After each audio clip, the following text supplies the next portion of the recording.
Press conference आ रही है, सीधे रुक करना होगा। अखिलेश यादव इस वक्त मीडिया के सामने है, सुनते हैं जरा।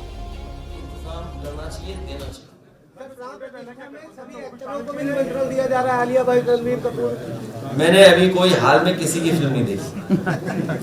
हो गया।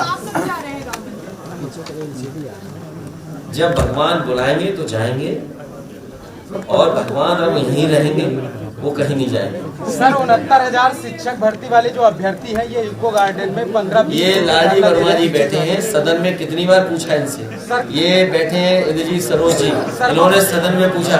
ये सरकार पीडीए के खिलाफ है सर, वो कह रहे हैं ये पिछड़े दलित और अल्पसंख्यकों के खिलाफ सरकार है, ये कभी न्याय नहीं दे सकती। और मैं आपसे कहना चाहता हूँ, जो आरक्षण की मूल भावना थी उससे भी खिलवाड़ ये सरकार कर रही है। इसीलिए किसी का कोई भगवान हो, हमारा पीडीए भगवान। सर वो कह रहे हैं कि भाजपा में जितने पिछड़े और दलित मंत्री हैं, वो सब कोई बोल नहीं रहा है, उनका आरक्षण ये सच है।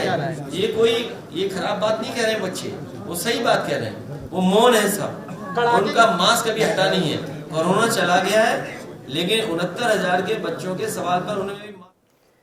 तो अखिलेश यादव को आप सुन रहे थे, अन्य तमाम मुद्दों पर वो जवाब दे रहे हैं, लेकिन जो राम मंदिर वाला मुद्दा है वो अखिलेश यादव का पीछा नहीं छोड़ रहा है। और ऐसे में अखिलेश यादव फिर से वही बात दोहराते हुए कि अगर भगवान बुलाएंगे तो जाएंगे, और भगवान कहीं जाने नहीं वाले हैं, भगवान अब वहीं विराजने वाले हैं। दिबांग जी, ये बिल्कुल। इसके अलावा देखिए, वो इस फिलहाल कह सकते हैं, जिस तरह से उनकी राजनीति रही है, जिस तरह से वो उनके पिताजी की भी राजनीति रही है, उसमें उनके लिए जगह बहुत कम बचती है इस माहौल में, इस मुद्दे पर। लेकिन क्या यही मुद्दा होगा? ये तो बीजेपी वाले भी नहीं कह रहे हैं कि सिर्फ यही मुद्दा होगा, और भी मुद्दे होंगे, और उन मुद्दों में उनकी गुंजाइश बनेगी।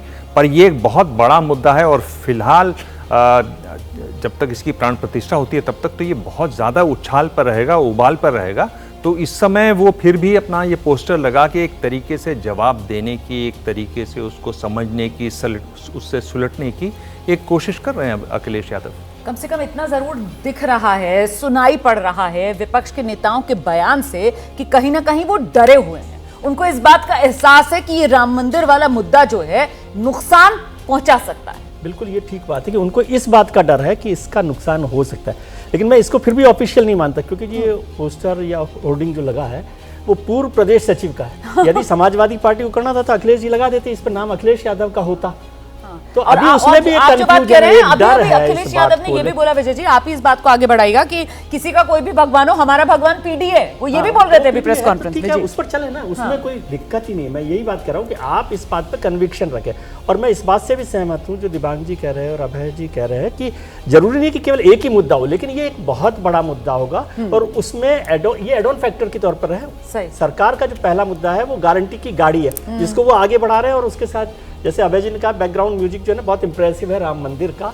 तो वो दोनों मिलकर इसको चुनाव को लड़ रहे हैं, और उसका क्या नया नैरेटिव या क्या उसका जवाबी नैरेटिव है वो अभी विपक्षी पार्टियों के पास दिखाई नहीं दे रहा। हो सकता है बाद में बन जाए। सिर्फ 20 सेकंड है सर। मैं बस इतना ही कह सकता हूँ कि वो ये कह रहे हैं कि राम बुलाएंगे तो हम जाएंगे, पर सवाल तो ये होता है, राम तो उसी को बुलाते हैं जिन पर उनकी कृपा होती है।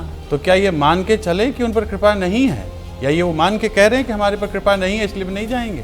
अच्छा, आपने तो अलग ही दिशा दे दी है इस पूरे मामले को। और चुनाव होने दीजिए सर, उसके बाद नतीजे आ जाएंगे, तब तस्वीर साफ हो जाएगी, पता चल जाएगा किस पर राम जी की कृपा, किस पर राम जी की कृपा नहीं। फिलहाल बहुत बहुत शुक्रिया आप सभी का आज के 12 से 2 देश के पॉलिटिकल शो में हमारे साथ जुड़ने के लिए। हम सबको इजाजत दीजिए।